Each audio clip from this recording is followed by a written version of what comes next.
নমস্কার বন্ধুরা, নেচার লাভার ইউটিউব চ্যানেলে কুকিং অ্যান্ড লাইফস্টাইল ব্লগে একটা নতুন চিকেনের রেসিপি নিয়ে এসেছি। ব্ল্যাক চিকেন বা কালা চিকেন। আপনারা চিকেনের বহু রেসিপি খেয়েছেন, কিন্তু এই রেসিপিটা খেয়েছেন কি না আমার ঠিক জানা নেই। এটি দুর্দান্ত স্বাদের হয়, আর একটা বিশেষ মশলার জন্য এটার স্বাদ একদম অন্যরকম হয়। তাই ভিডিওটা ভালো লাগলে অবশ্যই লাইক, শেয়ার, সাবস্ক্রাইব করে পাশে থাকা বেল বাটনটি অলে ক্লিক করে দেবেন, যাতে আমার সব নোটিফিকেশান আপনারা প্রথমেই পেয়ে যান, এবং কমেন্ট করতে ভুলবেন না। আমি 1 কেজি চিকেন নিয়ে ভালো করে জল ঝরিয়ে নিয়েছি। আদা রসুনের পেস্ট, পেঁয়াজ এবং লঙ্কা গুঁড়ো, হলুদ গুঁড়ো, তেল, দই এবং একটা বিশেষ মশলা আমি করেছি, সেটা আমি লিংক দিয়ে দেবো আপনাদের। সেইটা দিয়ে আমি এটা মশলাটা ভালো করে মাখিয়ে চিকেনটা আমি আধ ঘন্টার জন্য রেস্টে রেখে দেবো। আমি বলছিলাম এই দাগাত ফুল বা স্টোন ফ্লাওয়ারের কথা। এই মশলাটি ভীষণ শরীরের পক্ষে ভালো। ব্রঙ্কাইটিস, হার্টের সমস্যা, দাঁতের সমস্যা এইগুলো থেকে মুক্ত করে। এটা খাবারে খুব অল্প পরিমাণে ব্যবহার করলেই এর স্বাদ দ্বিগুণ হয় আর একটা স্মোকি গন্ধ ছাড়ে। এটা আপনারা অনলাইনে বা যে কোনো শপিং মলে পেয়ে যেতে পারেন।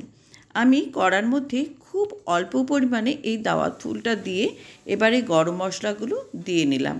গোটা এলাচ, ছোটো এলাচ, লবঙ্গ, দারচিনি এবং একটু চিনি দিলাম যাতে ক্যারামেলটা হয়। এইভাবে আমি নেড়ে নিলাম গ্যাসটা কমিয়ে, এবং 4টে পেঁয়াজ আমি কুচি করে রেখেছিলাম সেগুলো আমি এর মধ্যে দিয়ে দিলাম। দেখুন বন্ধুরা, এটা দিয়ে আমি খুব ভালো করে নেড়ে নিচ্ছি। এবারে দেখুন কীরকম আমার হয়েছে। আমি এবারে লবণ, হলুদ গুঁড়ো এবং লঙ্কা গুঁড়ো দিয়ে, কাশ্মীরি লঙ্কা গুঁড়ো দিয়ে একটা জল দিয়ে পেস্ট বানিয়ে রেখেছিলাম, সেটা আমি এর মধ্যে দিয়ে দিলাম। এবারে ভালো করে নেড়ে আমি 2টো টমেটো কুচি করে দিলাম।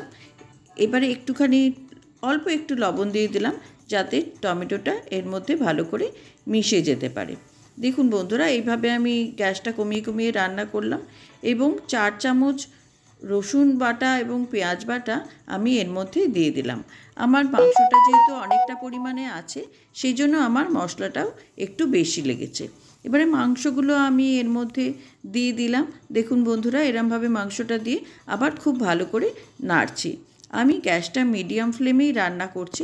দই দিয়ে ভেজানো ছিল বলে অনেকটা জল বেরিয়েছে, কিন্তু এটা আমি ঢাকা দেব না, এইভাবেই আমি জলটা কিন্তু মারব।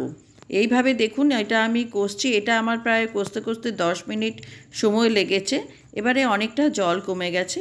দেখুন এখানে তেল ছেড়ে ছেড়ে এসছে। দেখুন বন্ধুরা, এই যে তেল ছেড়ে ছেড়ে এসছে, আর মাংসটা কষতে কষতে প্রায় সেদ্ধও হয়ে এসছে। এবারে আমি 2 কাপ মতো গরম জল এখানে দিয়ে দিলাম। ব্যাস, রান্নাটা মোটামুটি হয়ে এসছে। একটু চাপা দিয়ে আমি 5 মিনিটের মতো চাপা দিয়ে গরম মশলা ছড়িয়ে এবারে পরিবেশন করব। খুব ভালো খেতে হবে, আপনারা একবার বাড়িতে বানিয়ে দেখবেন। ভিডিওটা ভালো লাগলে লাইক, শেয়ার, সাবস্ক্রাইব করবেন এবং বন্ধুদের শেয়ার করবেন। ভালো থাকবেন, অবশ্যই আমাকে কমেন্ট করে জানাবেন। নমস্কার বন্ধুরা।